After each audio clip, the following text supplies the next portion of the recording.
Hey guys, 79 Dan here, and behind me, Canopy is off my car. So the reason being, just gonna do a bit of a makeover of the Canopy, fix up some carpeting issues, and try and make as much space as possible. And just want to make a bit of a video of the original setup before the version 2 pops up. And thankfully, I got the MITS alloy tray jack-off legs, or Canopy jack-off legs. So I'm going to be able to work with it in the shed and still be able to use my car, which is a big thing for me. So this is the driver's side. This is only a 900 millimeter wide canopy, just half canopy for the dual cab of the Cruiser. Got a light in the door, just got a switch in behind the 12 volt sockets there. Got a full half length drawer, fit all whatever you need camping gear. Usually put spares and everything in there, but it's all obviously in the ute now. And then on this side is like a false floor where the battery lives. Hides all the wiring for the charger and everything for the Energive charger. And then just pots and pans and compressor usually lives back there just because it's dead space and not using it all the time.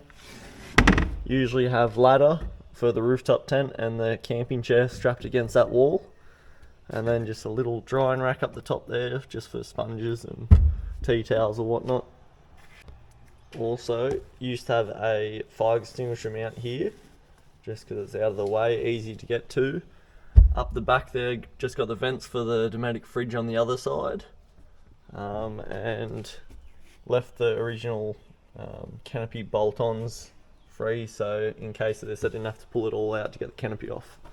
And done it all by plywood, just painted it black so it's not as obvious. And yeah, just preferred to go a custom setup just so I didn't have any nooks or crannies to lose anything in, and using the MITS alloy uni-strut channel, it was all possible just with nut certs and everything, so it was easy to do. Didn't have to drill any holes to just mount drawers and stuff, so. And just got two 12 volt socket outlets just there for charging things. Around to the passenger side, same thing again, light on the canopy door. Got the 130 litre Dometic upright fridge, small pantry next to it. And yeah, getting the fridge in was a pretty tight fit and only just clears the door. Had to put the fridge in and build the fridge box around it because it wouldn't fit through the door, but happy we could make this fridge fit. Heaps better than a conventional and a drop down slide like I had before. Saves heaps of weight, heaps of room, and for a canopy this size you need as much room as possible. So yeah, like I said, got freezer in the top, plenty of room in it, and then next to it, little pantry, just oils, pots, plates and cutlery and all that, soaps. Got a hand soap sitting next to it, just velcroed onto the carpet, and then just paper towel, toilet paper, tea towels, next to two USB ports and a cigarette lighter socket. And same thing again, just put the switch on the inside there just to hide it, make it look tidy, and just stubby cooler holders up the top there. As to getting power to the canopy, just got two, well, one's just a power inlet to the canopy from the start battery on the car. The other one is power out from the second battery into the back of the Cruiser, just for when I put a spare fridge in there or I run like the cell fire off it. And then up the top there, just the solar input, and the rooftop tent sits on there, but currently chilling there on the ground. Got two 200 watt solar panels on top of the rooftop. Since doing that, a sunny day it takes an hour, and then the whole day the batteries are fully charged. So I just wanted to get the maximum on the roof just for cloudy days when it's struggling. Got the Drifter rooftop tent there, the 1.2 with the Ford fold. Just done custom Sandy Torp stickers on the edges there just to tie it all in, and made custom brackets for the solar panel. so it could sit it as low as possible and still fit the roof racks on to put anything on top. And then on the other side here, got the Bush Company 270 Max awning that folds forward and backwards. So yeah, for a small canopy and whatnot, I think it's, you know, a perfect, well, near perfect setup, but there's just a few tweaks I want to do. And yeah, there she is with a bare, no canopy on it, bare tray. So this will probably be a longer sort of build series or a few episodes in it, just because it's going to take a while to do it all and try and video it all. And yeah, we'll just sit in for the ride and see what happens, sort of thing. Another big reason why I chose the small canopy was because of this massive trundle drawer, 1500mm long. Usually it's got all like frying pans, cooker, all the food. So this is usually the pantry. And it's nice and easy having a half canopy, just putting the stove on the tray. You're right here in the pantry, fridge is right there, perfect cooktop.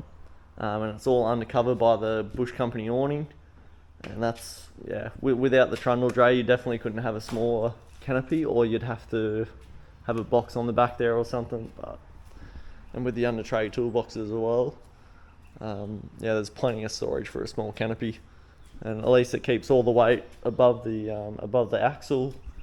Canopy goes to there on the tray, so you still got half the tray left. Just a perfect size, and around town it's not stupid heavy. You can just take all your camping gear out of it.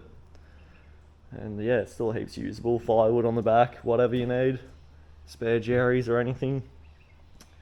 And then just the 30 litre Mitsallo water tank at the front there as well. So pretty much got everything you need in a small canopy. But yeah, we'll get to stripping it and yeah, go from there. You can see I've pulled the divider wall out, a bit of a trimming panel in there, removed the battery, and you can see how much space is in there, hence why I made this removable floor, because just with the battery you've got so much dead room up the back there that now became storage because of this hinge, and you can still put stuff on top of it. So that's why I designed it like that and done it like that, just to maximise space. But yeah, want to tidy up all that on the future setup. Maybe even possibly look at it going a behind the rear seat dual battery setup, but we'll see what we can fit. And yeah, because don't want to go too much smaller of a battery, so we'll just see what fits and what works. You can see canopy is fully stripped now of all drawers, fridge box, all electrical gear. It's been pulled off the headboard electrical board. Just pops off with 5 bolts, just completely bare under there, can hide all your wires on P-clamps, so it's all neat and tidy. Yeah, it's a much bigger space with nothing in there. And yeah, just want to, you know, maximise space. Also, I've got car builders sound deadening to all go inside the cruiser, and yeah, just quieten it up while I'm redoing everything, especially with trying to do the dual battery setup behind the rear seats. Don't want to do all that and then have to pull it up to get sound deadening one day, so just thought I'd do it all now while it's all going to be apart.